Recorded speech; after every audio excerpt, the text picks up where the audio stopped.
27 అధ్యాయము 1వ వచనం. సామెతలు 27 అధ్యాయము 1వ వచనం. సామెతలు 27 అధ్యాయము 1వ వచనం. రేపటి దినమును గూర్చి అతిశయపడకుము. ఏ దినమున ఏది సంభవించునో అది నీకు తెలియదు. దేవుడు భవిష్యత్తు చెప్పేశాడు. రేపటి దినమును గూర్చి అతిశయపడకుము. ఏ దినమున ఏది సంభవించో అది నీకు తెలియదు. భవిష్యత్తు అంటే మీకు తెలియదు. భవిష్యత్తు అనేటి ఏంటంటే జీవితం. ఈ జీవితానికి ప్రారంభం, ముగింపు అంతా కూడా భవిష్యత్తు అంటారు. ఈ మార్గంలో అంటే ప్రారంభము, ముగింపు, ఈ ప్రయాణంలో భవిష్యత్తు చూపించేది కేవలం క్రీస్తు మాత్రమే.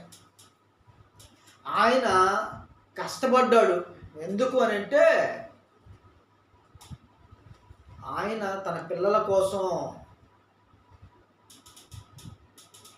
రేపు దినమును గురించి నువ్వు ఎందుకు అతిశయపడుతున్నావు, నువ్వు ఎందుకు బాధపడుతున్నావు, నువ్వు ఎందుకు ఆలోచిస్తున్నావు అంటే ఒకసారి ఆలోచించు. రేపు దినం గురించి అతిశయపడము అంటే నీకు తెలియదు. ఉన్న ఈ రోజు అనేది మనం సమయాన్ని సద్వినియోగం చేసుకోవాలి. ఉన్న రోజుని సద్వినియోగం చేసుకోవాలి. అంటే దేవుడు చూపే ప్రేమ ఎలాంటిదంటే భవిష్యత్తు నిర్ణయించేది నేను, మీరు ప్రార్థించండి అని దేవుడు చెప్తున్నాడు. ప్రపంచ మానవాళి భవిష్యత్తుకు పునాది క్రీస్తు అయితే ఆ క్రీస్తు అనే బండ మీద పేతురు గారు నిలబడ్డారు. ఆయన ముమ్మారు బొంకాడు, ఆయన నిలబడ్డాడు. అంటే మనం పాపం చేస్తున్న సమాజంలో మారు మనస్సు అనేది అవకాశం కల్పించాడు దేవుడు. అబద్ధాలు చెప్తున్నారా?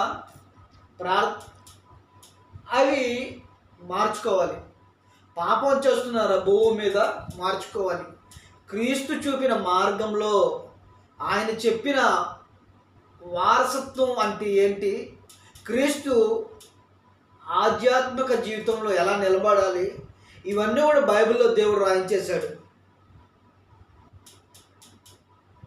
అందుకంటాడు ఏది సంభవించినా మనకు తెలియదు కాబట్టి ప్రార్థనలో ఉండాలి.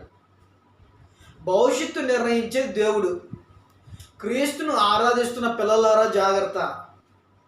దేవుడు అంటే భయం ఉండాలి. దేవుడు అంటే భక్తి ఉండాలి. దేవుడు అంటే ఆయన ఆజ్ఞల ప్రకారం నడుచుకోవాలి.